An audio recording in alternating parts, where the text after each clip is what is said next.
ये भिंडियाँ तैयार हो चुकी हैं, ये देखें। और ये साथ में हैं।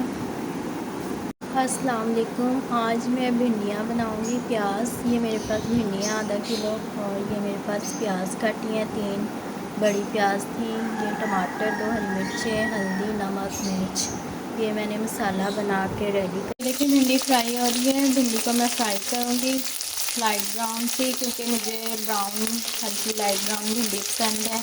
और नाइस। फ्राई की हुई, हर किसी की अपनी अपनी पसंद होती है भिंडी कैसी फ्राई खानी या हरी हरी खानी। अब भिंडी फ्राई हो चुकी है, अब इसको हम निकाल लेंगे। अब इसका मसाला बना, ये प्याज फ्राई हो रही है और अब हम इसमें टमाटर डालते हैं और इसमें साथ ही नमक, मिर्च, हल्दी ये डाल दी हमने।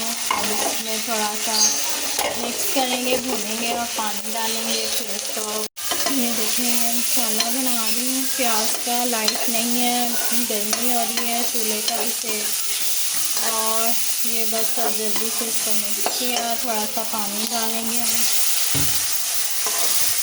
हमने थोड़ा सा पानी डाल के इसको रख देना 5 मिनट, और इसके साथ मसाला सारा मैश हो जाएगा, ऑयल छोड़ देगा। तब हमने इसके अंदर भिंडियाँ डालनी है। भिंडियाँ डाल के ऑयल जब इसको दम पे रख देंगे हम 10-15 मिनट, और फिर अच्छी सी भिंडी देखें इसके ऊपर ऑयल आ रहा है, मसाला हो गया। अब हम इसके अंदर भिंडियाँ डाल देंगे और इसको मिक्स करेंगे। सारी भिंडी हमने डाल दी है और लाइट कम है, लाइट दे रही है, और इसको हम मिक्स करेंगे।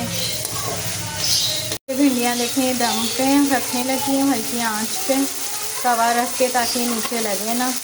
तो हल्की आंच पे 10 मिनट के लिए रखेंगे। फिर हमारी भिंडियाँ तैयार है। हरा धनिया, अदरक, बारीक काट के सेटिंग कर लें इसकी। ये भिंडियाँ तैयार हो चुकी हैं, ये देखें। Thank you. और Leave ये a comment साथ below. में